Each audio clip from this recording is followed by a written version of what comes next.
Mata Daimon and welcome.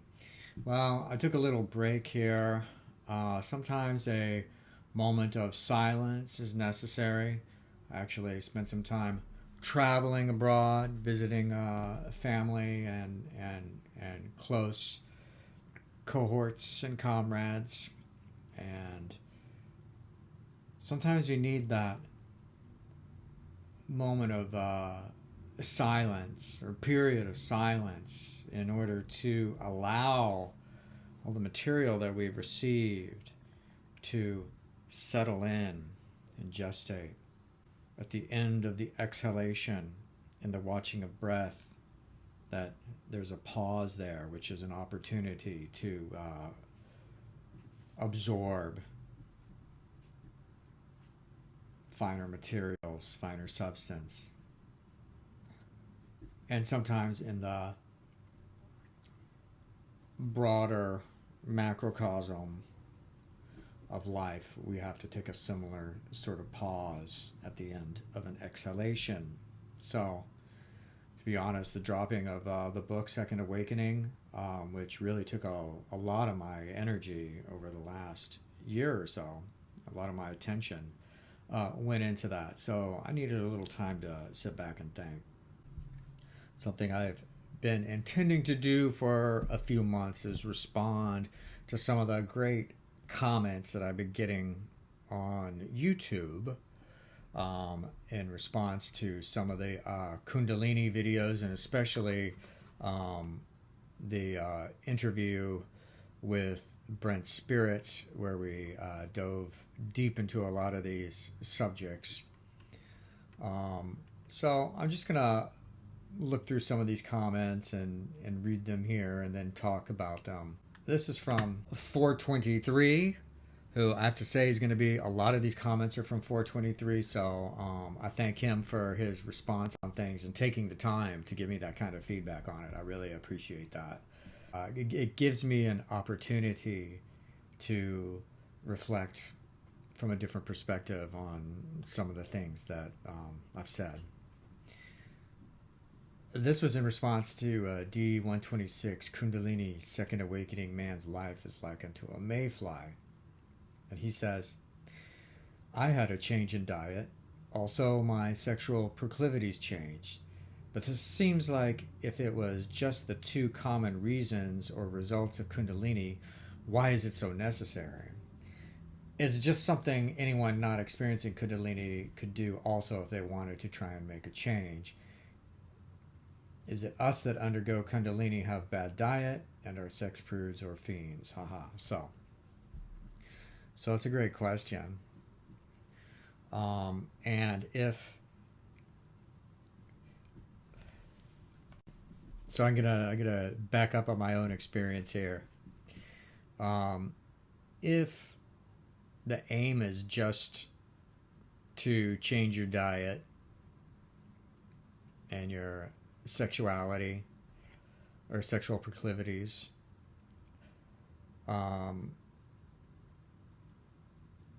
if that was just the aim, then yeah, you could just focus on those two things. And I think it's also interesting that really the question with both of those two things really could be dealt with under the header of appetites, because that's what it really refers to, is your appetite, your food appetite, your sexual appetite. And if you just wanted to change those things and you go and you do change those things, I mean, good for you. I have to make it clear that what I'm talking about here is not, I'm not trying to make the case that everyone needs to go, unlock Kundalini. That's not the case. It's not something that you can tell someone that they have to do or that they should do. I'm not saying that. I'm not giving any kind of mandate whatsoever. What I've been trying to do more than anything is articulate my experience. And if someone said, why are you trying to do that? I don't know. I feel a wish to. I feel a need to. You know. So I am. I'm not the first one. I'm not the last one. I'm just one guy articulating my experience. I believe that articulating your experience is one of the things that helps you, crystallize that experience and also evaluate, determine what in your experience is really substantial and what is not. You learn something more. You learn in an additional dimension when you attempt to articulate things. So going back to appetites, and if you could just change your appetites, then why is Kundalini so necessary? So it's not, but what I had tried to say is that I had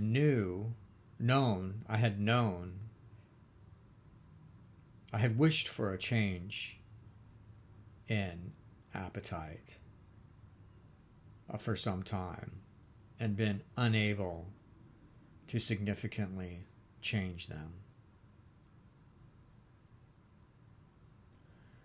So, kind of setting those aside for a moment, I was pursuing a rather nebulous kind of wish for something higher.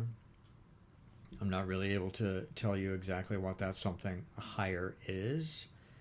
Maybe it's higher consciousness. Maybe it's isolate intelligence. Maybe it's a form or principle. Maybe it's God. Could be any of those things. But something higher and beyond that is a mystery.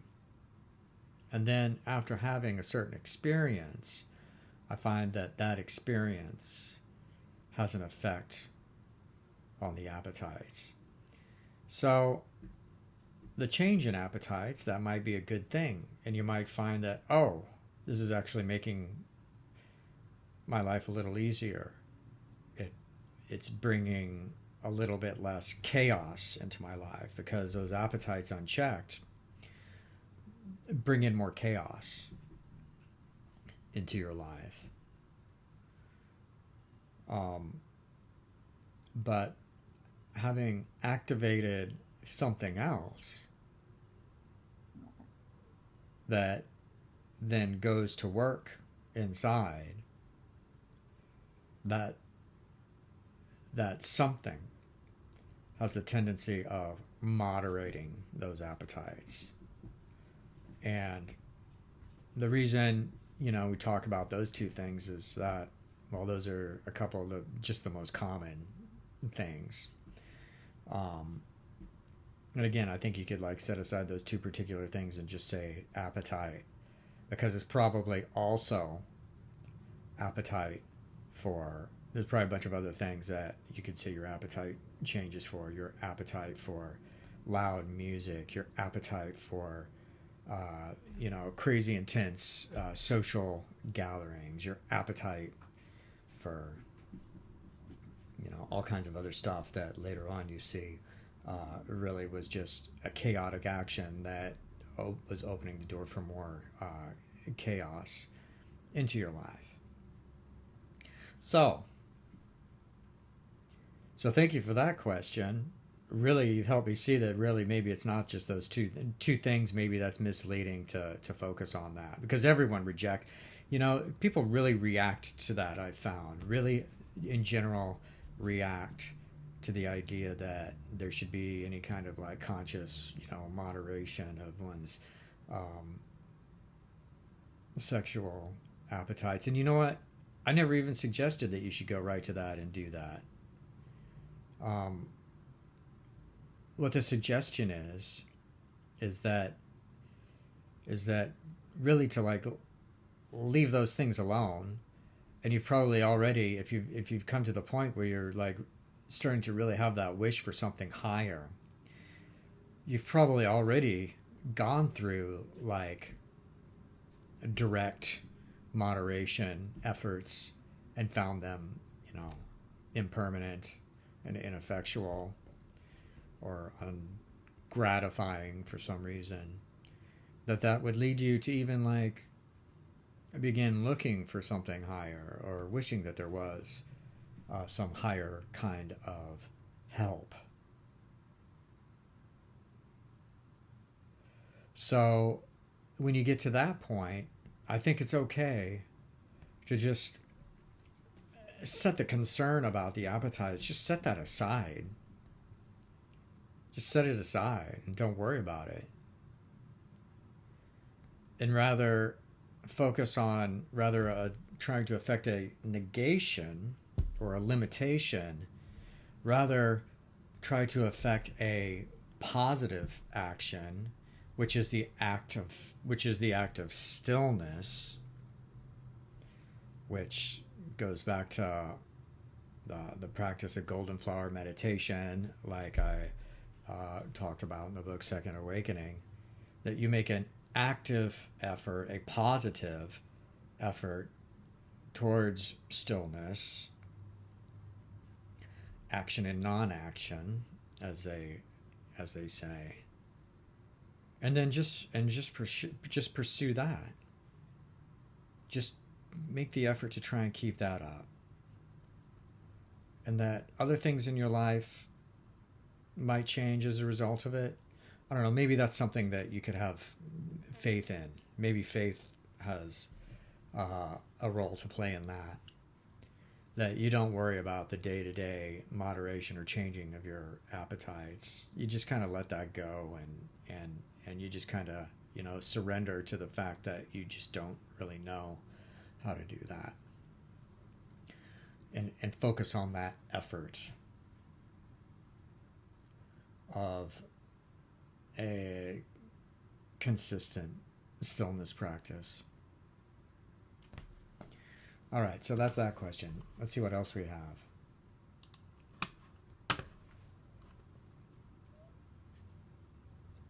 This was in response to the episode Feeding the Kundalini, where I talked about meat eating. And the Tabro 7004 said, I would say it's different for different folks. Certainly there is a trend away from meat, but have you looked into Tantra Sadhana? I believe I've heard Rajarshi Nandi speak on eating meats that were prasad. I don't know what any of that means. Personally, I grew up in Texas and ate beef all my life, but I'm eating it less and less, staying to chicken and fish. As somebody's truly awakened, they aren't judging you too much anyway. Do what's right for you. It's good. More people are talking about it. Happy you recovered from those sicknesses. Well, thank you, the Tabro, for that. I'm happy I recovered also. I'll say that, chicken and fish, I think are okay foods in the meat family, but I don't focus on them that much because they don't really contain that much fat. And what I've found from it is that the fat content, that's like the secret, that's like the gold. It's the gold standard in food, basically, is the fat content.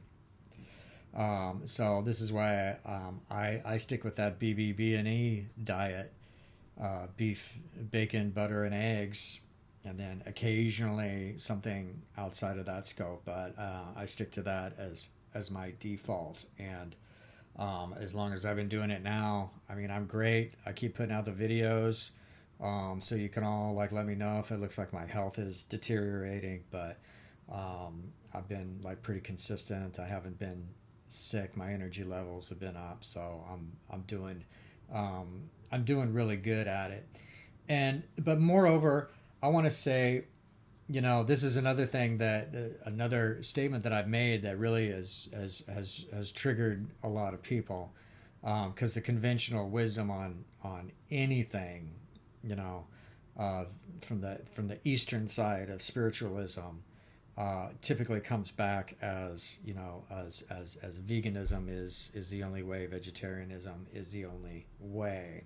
So I have said that personally. I think that a lot of that is added on to these teachings, and if you follow these teachings back, you find um, the further you go back with these teachings, the less you see that vegetarianism. I think a lot of it's like recently been superimposed on it.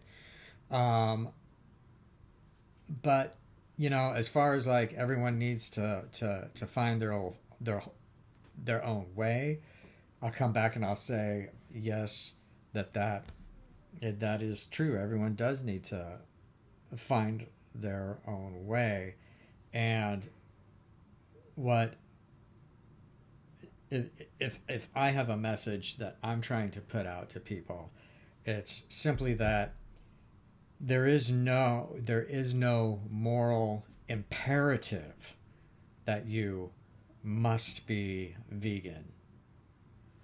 If you can at least see through that, there's not a moral imperative for this. It's just about my health, and it's just about what evolutionary biology tells us about what the human system desires, and what is decent human nourishment.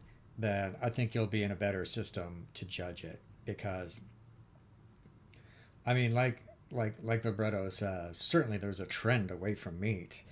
Um, there's just always something there's always this just presumption that that's really the way you should go, and if you're eating meat, you're really like falling from grace, and I just don't think that's true.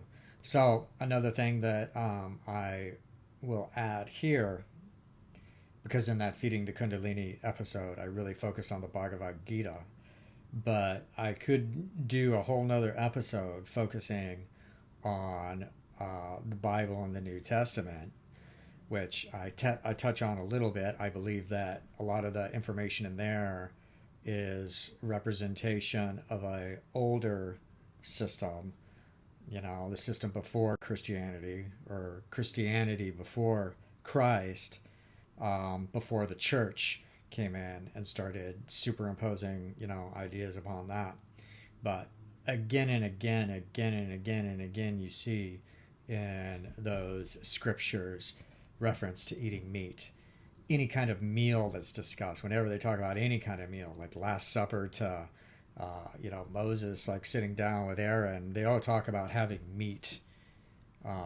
So that's possibly a reference back to a older time period, or if you're a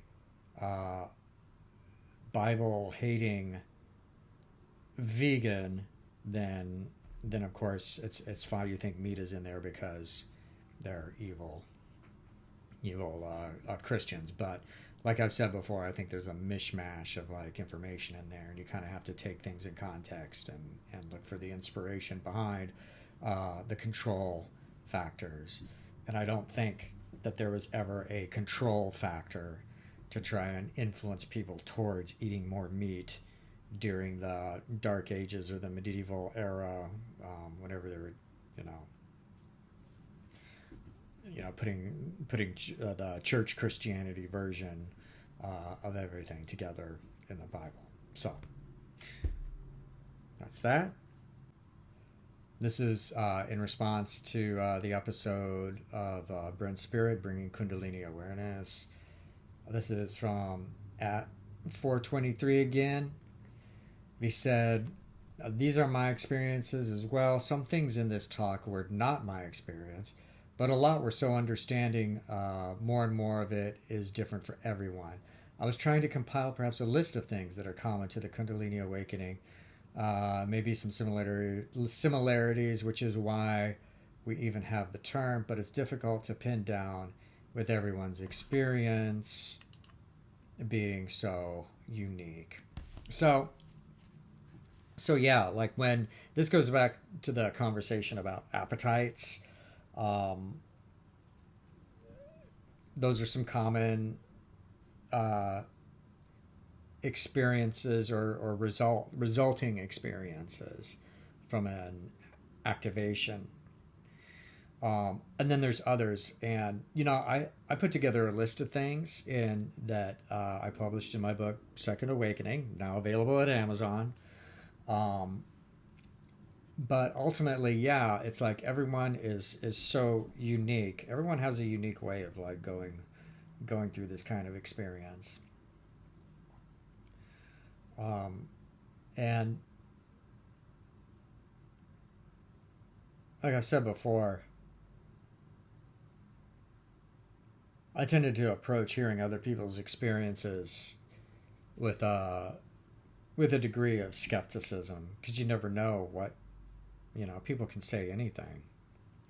But I started to notice like some of the similar things that people would talk about, um, and that sort of just started to kind of I don't know, pique my curiosity about these things. Um, for myself, the things that I focused on talking about, which go back to appetites, or things that I saw changing, and the way that they changed was just kind of so miraculous, because I tried to change these things before in the past, I wasn't able to, and then after this experience, November 15th of 2021, it's like the very next day it's like everything just had changed. And here I am, 2024 going on 3 years later, and I'm still in the same boat. I'm still like, none of these things have come back to haunt me. I'm not tortured, you know beads of sweat coming off my forehead. Man, I need a drink, or man, I need some chocolate.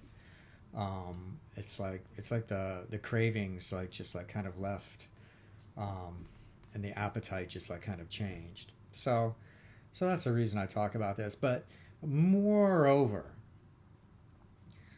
I I don't think the aim is really to find these things that have changed in order to prove it to other people, or to look for these changes in other people in order to validate that they really had an awakening.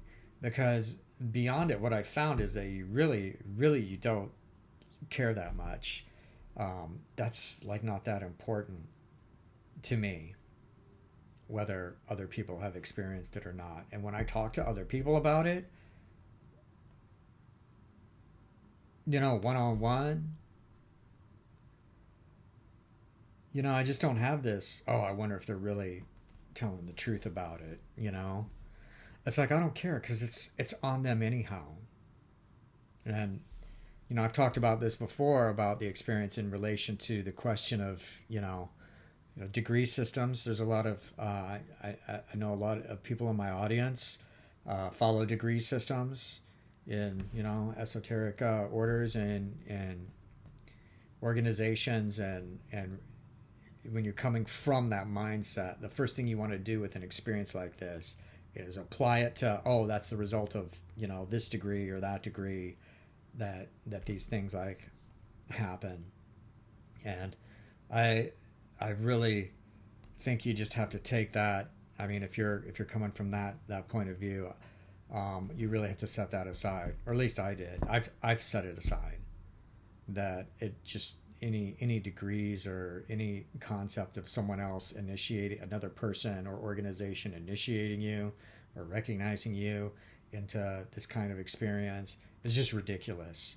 And you just really have to put it aside. I think it could only cause confusion and problems to even get into a point where you're thinking about, you want to have the most important thing about a Kundalini awakening experience, or a second awakening. The most important thing about a second awakening is that someone else will recognize me for it. I mean, if that is your attitude, I think it's really just going to take you in the opposite direction of it. So that's number one. And then when I had this experience,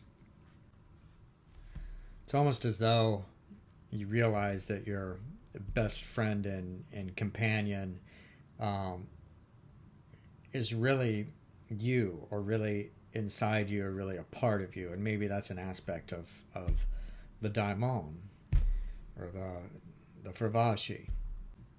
Okay, so this is another one from 423 that maybe this is the reason why I had to wait to comment on some of these, because 2 months ago when he said this, I mean, I wouldn't have had anything to say, but now I have something to say about it.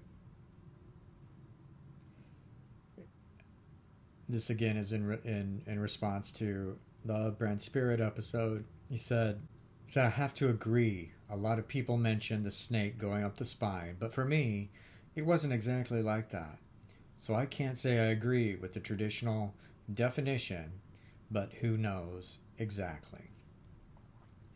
So, I mean, this is something I'd said that in this episode, that I mean, my experience, it didn't occur to me that this was a serpent, or there was something serpentine about it. You know, I've done meditational practices before where I tried to visualize that, you know, try to imagine that there's a serpent, or a serpent force or something. But like I've said before, what I'm talking about in Second Awakening is not an exercise of imagination. Imagination doesn't really help. Action and inaction is not imagination. Imagination is for the most part, is the mind just working. It's just a stream of associations taking over your attention and carrying you off to wherever.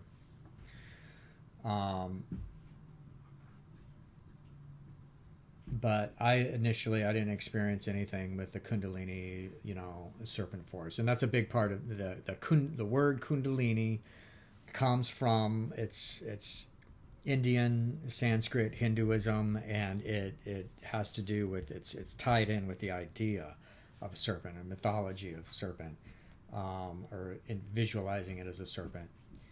And I didn't have any of that. And I wasn't working with Kundalini either when I had my experience. That's why, I ended up finding Secret of the Golden Flower after that, and looking more at the Taoist Nidan side of things. All of that said, just a couple of weeks ago, and, kind of as maybe at the end of this period of general silence that I was going through, one night while I was in bed and practicing yoga nidra, or sleeping position, or death position, like I talk about in Second Awakening, I did have just a clear as day image of a serpent. Really, it was like a python or boa constrictor type serpent, not wrapping around my spine or anything, but just slowly moving up, completely at the same speed as my breath. And it was so clear that I just kind of had a lucid moment of seeing that and noting it. So and then I just went on with my nidra practice, and I eventually fell asleep. And then the next day I thought about it. The image, the impression was still there with me. And then I remembered, oh yeah, Kundalini, there's that serpent association with it. So, I'm just sharing that. I'm just putting that out there. I'm not saying it means anything, or it's a sign, or it's an omen, or whatever, or it's like some kind of proof. It just, it just came up. So, it's probably enough for now. There's like a lot more great comments I'm going to come back and talk about later, but I think that's enough for now. So, if you haven't yet, go to Amazon and check out my new book there, Second Awakening. It's in softcover, hardcover, Kindle, or Apple ebooks. And while you're doing that, stay true, go against the grain, and keep the dark fire burning.